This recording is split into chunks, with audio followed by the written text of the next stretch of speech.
The darkness beyond. It was supposed to be a routine deep space mission.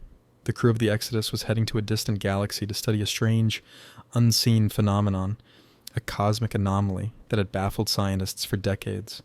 The mission was supposed to take months, but no one expected what would happen when they got too close. Lieutenant Clara Westbrook stood in the observation deck, gazing out at the swirling mass of stars and nebulae. The anomaly, a massive void in the fabric of space, loomed before them, utterly black, even against the backdrop of stars. It was as if the very concept of light and matter had been erased. "Captain, we're in position," came the voice of the communications officer. "Are we proceeding?" Captain Rogers, a calm and steady leader, gave a long pause before responding. "Proceed with caution. We're here to observe, not to make contact."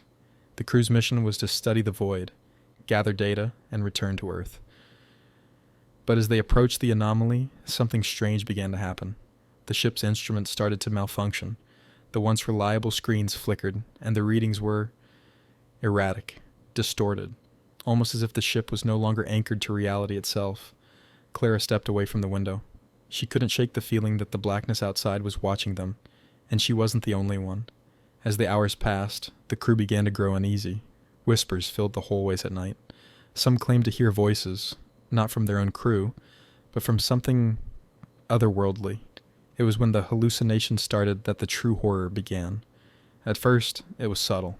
Captain Rogers swore he saw figures in the reflection of the observation windows, but when he turned, they were gone. The science officer, Dr. Leo Hale, began writing in his journal at all hours of the day, his eyes hollow, as if driven by some unseen force. He spoke in fragmented sentences, talking about things he could never have known. Then, on the 5th night, the dreams began. Claire was awoken from a deep sleep by a voice, a whisper, low and rasping, as if it came from the very walls of the ship. "Come closer." She sat up, heart racing, but saw nothing in the dim light of her room. Yet the voice persisted, a cold echo reverberating through her mind. Unable to sleep, she wandered the halls. As she passed the control room, she saw Captain Rogers standing before the main console, staring at the blinking lights. His face was pale, his eyes wide with terror. They've seen us," he murmured, as if to himself.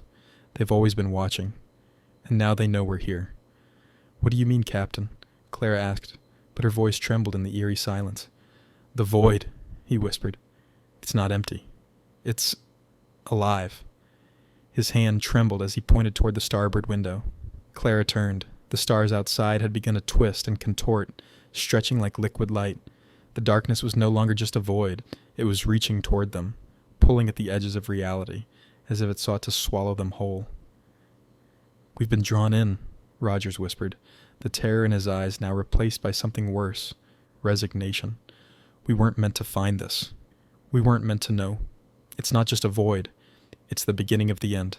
The darkness wants to feed, and we're the next meal." Before Clara could respond, the lights flickered once more, and then, just as suddenly, they went out completely. The ship was plunged into an unnatural, suffocating dark. From the shadows came the voices, many voices, some familiar, others unrecognizable. They whispered her name, Clara, but there was no one around. Then she understood. The cosmic void wasn't just a place. It was a creature, a living thing, far beyond human comprehension. It fed on the minds of those who approached, warping their reality and feeding off their fear, their despair, and they were its next victims. With every second that passed, the ship felt smaller. The crew's sanity unraveled as the whispers grew louder. Clara, now alone in the pitch-black corridors, could only hear one thing echoing in her mind. "It's too late. You've seen it, and it has already begun." The Exodus would never return. The darkness beyond had claimed them all, and as the void continued to devour, the stars above it blinked out, one by one,